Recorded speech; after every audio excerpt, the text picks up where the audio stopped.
So I'm going to have him come, and then we'll just go from there. Everybody be praying for him, though, as he comes. Come on, Brother Shad.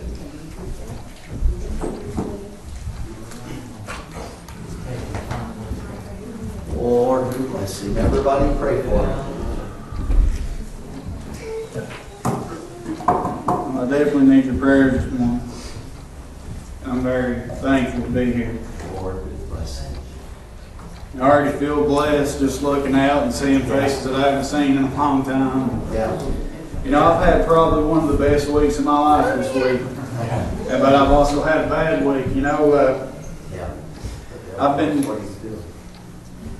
we've got this little website set up where, you know, we can reach out to a different kind of people who don't come to church that may just be on the internet somewhere and they'll come across these videos. And, you know, they put that video of me preaching on there, and I was at work Monday trying to make it through my work day, and I had to send Chris a little message. I said, Chris, I'm not going to make it through my work day. Everybody here's going to think I'm crazy because I just can't stop crying. And you wouldn't believe the things that people were coming and saying to me, people that I haven't talked to in forever, people that I used to party with and do all these bad things with, just wanting to know what I'm talking about. You know, wanting to know when I'm going to be back again. Just, they were putting me up on a pedestal, and I just want to let you know today that I'm just a vessel here. Yeah, that's right. It's not up to me. Your blessing. You know, every time I talk to my friends from around here, it's the same thing. You know, that so-and-so's lost their job, and this person's sick, and this person's sick. But I want to tell you today that I took on a job a little over 4 years ago. And I get paid in something a little bit better than money. You know, and it fills my heart all the time. And that's something that money just can't buy. The thing in this world can't fill your heart the way that you need it to be filled. And I'll tell you what, I've got the best retirement plan that you can ever think of. You know, when I leave this world, I can't wait. I can't wait to cash in what the Lord gave for me. He's gone to prepare me a place. You know, He's built me a foundation, a house, you know, that's not going to be taken down by any flood. No winds are going to be able to hurt this home. It's built on a rock today. And I just want everyone to know that you can get this little thing too. And it just takes a little obedience. I can't save you. Brother Darrell can't save you. It's between you and the Lord today. Listen to me. You know, it seems like I've been getting a lot of that good feedback from people. You know, they were saying all these good things to me, and it really touched my heart. But when I left here Sunday, I felt like I was full for the first time. But when I hit that road on the way back to North Carolina, I started getting a little feeling, I need to go back. I'm not done. I'm not full. There ain't no way I can be full until I'm dead and gone. And you know, I'm building a little foundation today for my children and my family. When I leave this world, I don't want you to say, well, Shad was a good man, you know. I want you to say, Shad served the Lord. That's what I'm building for my family. I wake up in the mornings when I've got my little daughter, and she'll ask me, are we going to church? And you know, that fills my heart in a way I couldn't even begin to tell you. When she asks me if we're going to church, brother, you know, I think about when I leave this world, I've already gave her that little pathway. I'm building that foundation that maybe when I'm gone, she's going to be thinking about Daddy one day, and she's going to say, well, Daddy served the Lord. And you know, I can die happy thinking that maybe, just maybe, she's going to do the same thing I done later on in life, brother. You know, I had some people talking to me saying, well, Shad, you've preached that you had some regret. And let me tell you today, brother, and it's not in the things that I've done. That's not where my regret comes from. It's the things that I didn't do. I waited too long. I waited too long to come to the Lord. There could have been people I could have talked to. I've had good friends, real good friends. And we lived for this world and we done all these bad things. But you know, when I first started coming to the Lord and questioning myself and questioning what my salvation was going to be like, you know, it seemed like I come home from that little mines one day and we got a phone call that one of my friends had died in this world of drugs. And, you know, if I could talk to him now, I could ask him, you know, are drugs worth dying for? And I could probably tell you that he'd say no. That's right. But I wish, where I get my regret, I wish I could have told him, you know, brother, I found something worth dying for. And it's not drugs in this world.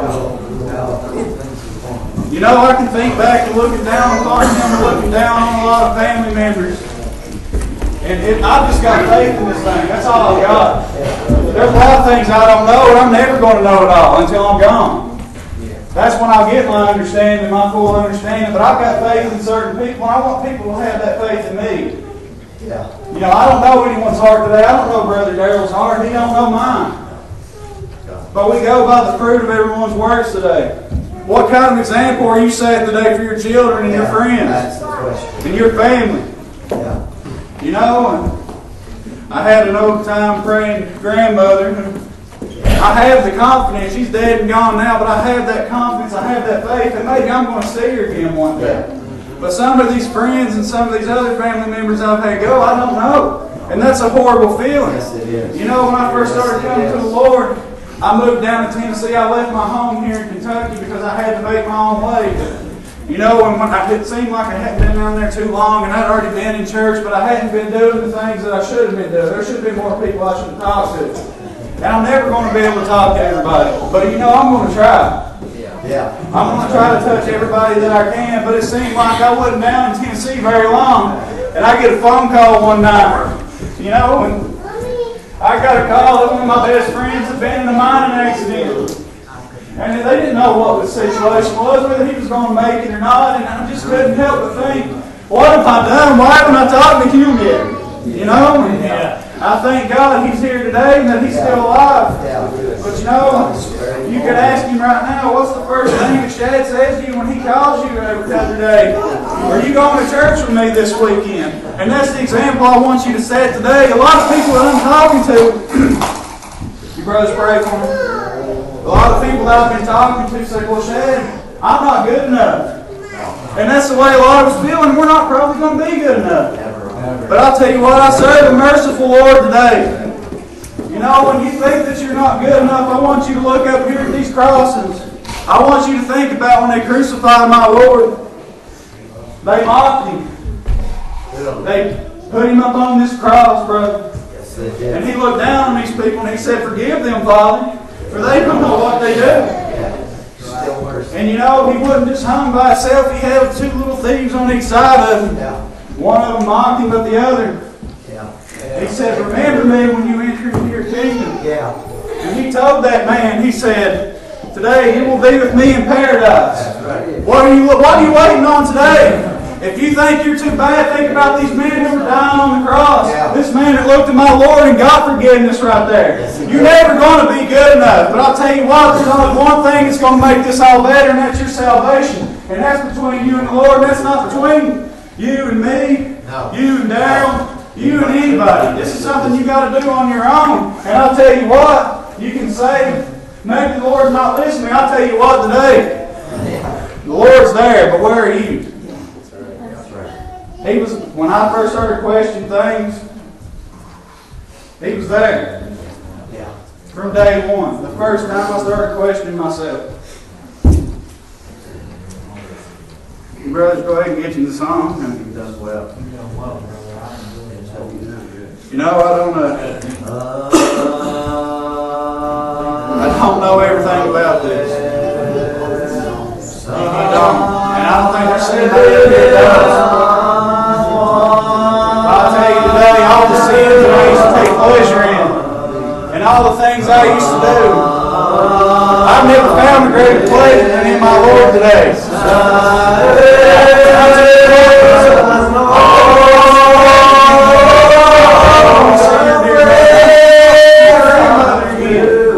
You know, but it's up to you.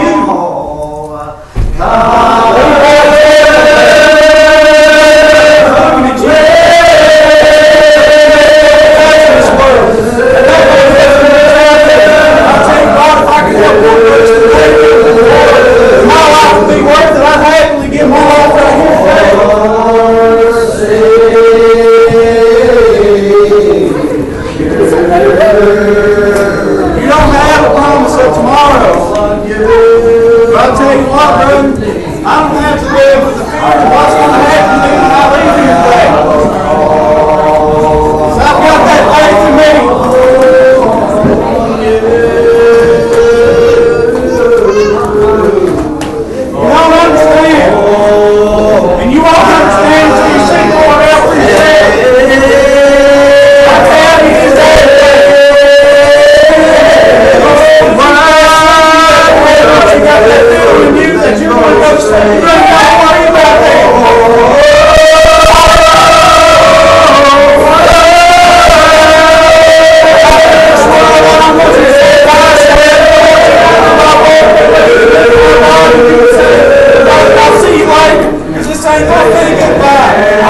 poor fallen man.